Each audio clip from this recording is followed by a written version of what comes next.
Water is the lifeblood of all civilizations. Without it, people simply can't live.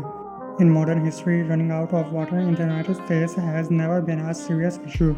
Today, however, that's no longer the case. So let's talk about what if the American Southwest runs out of water. The American Southwest, which has some acute water issues that are caused by natural disaster, population migration, and early 1900s water policies. But before we talk about this, we need to first talk about everything that led up to today's looming water disaster. The American Southwest is a naturally dry place. It probably comes as no surprise that basically the entire region we are talking about today is a desert. But deserts are not without water at all. In fact, city under Phoenix, Arizona has been a historically large groundwater reserve that had helped feed the dramatic growth of the city resting on top of it. But groundwater has not the only way the American Southwest has acquired its water. The other big source of much of the region has been the Colorado River.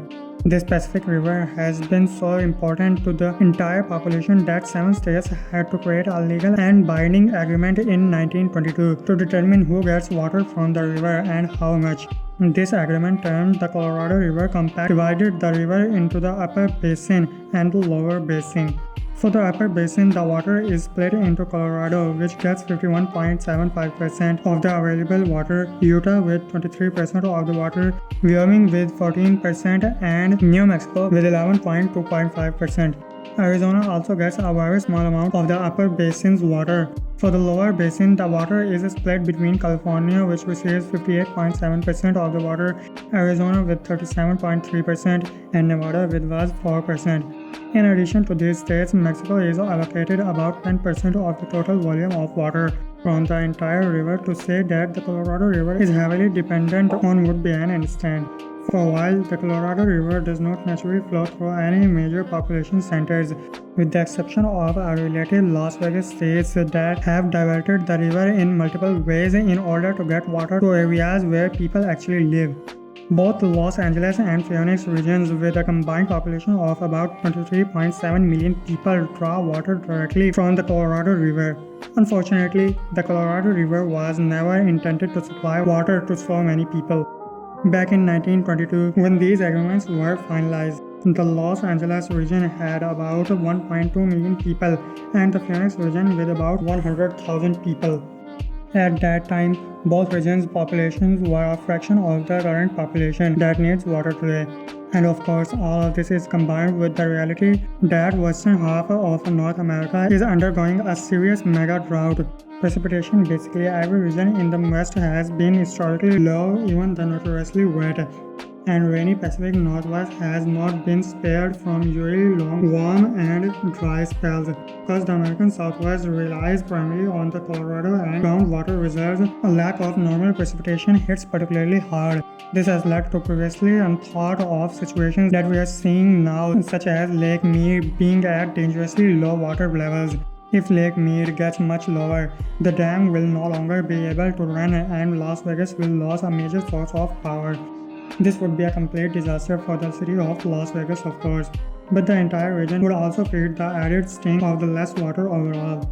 Water is highly monitored and there are systems and checks in place to ensure that one day you won't wake up and just magically find that the tap is run dry, unless you are pulling from your own unmetered well, of course. The run up to the day without water would not be fun though. Much like we saw in Cape Town, South Africa in 2018, as that day draws closer and closer, there would be a sharp decrease in the amount of water you could use. And at its most desperate, each Cape Town resident could only use 13 gallons of water each day. To put the single context, the average American shower uses about 17 gallons of water and lasts about 8 minutes. Now think of all the other things you use water for throughout the day. In total, the average American uses just over 100 gallons of water per day, all of their needs. You would need to cut your water usage by about 90% to be at the same point as Cape Town residents were. Of course, this would not just affect you personally. Agriculture markets would also highly affected, which should have repercussions for the entire country and global markets. Wheat, leafy greens, pecans, grapes, and even cotton are all grown in Arizona. Crops, of course, take a lot of water to grow, and any disruption in their growth would take time to offset from elsewhere in the country. This slow, steady march to a day without water would be felt in all industries and every facet of life within the American Southwest.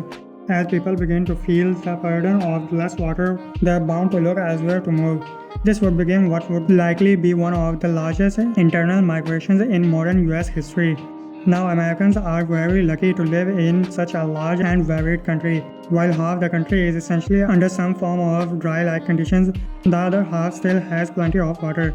Migrating from one side of the country to the other is not all that difficult and is certainly easier than migrating to another country. For this reason, it's safe to assume that as water becomes more scarce, people will flee to other regions of the United States that are not water distressed. In particular, the Great Lakes region, New England, Pacific Northwest, and even Alaska are primed to be on the receiving end of these climate refugees. In many ways, this would be a reversal of the pattern we have seen since about 1970s when people tired of the winners in relative grime of the Great Lakes and New England cities blocked the American Southwest, only instead of 20 million people migrating over 40 years. We could see as many or more people flee in just a few years. The combined population of Arizona, Nevada, New Mexico, Colorado, and Utah is about 21 million people. Including California, there are about 60 million people who are in regions that could see water become a scarce commodity. As people flee from these large cities to the American Southwest, we are bound to see a repeat of what happened to Detroit in the early 2010s. As the Detroit emptied, large areas of the city were essentially abandoned, and the city no longer had a tax base to pay for its obligations. This led to a decrease in services which led to more people leaving and so on. It was a vicious cycle only instead of a relatively slow and gradual process. It would happen out a pace that's never before been felt in the United States. City leaders would be left spinning, trying to figure out what to do with basically no good options. This, of course, would have reverberating impacts around the entire country, and in particular, the cities that would be expected to absorb these fleeing populations. Our societal systems, such as the freight industry, are finely oiled machines attuned to relatively small amounts of growth. The city Cleveland, Ohio, for example, can safely secure food for its 2 million people and distribute to its residents through a network of grocery stores. An extra million added on top of the city over a short period of time, however, would throw this entire system into chaos as stores would become crowded and people forced to ration until industries are able to adapt, which would take years.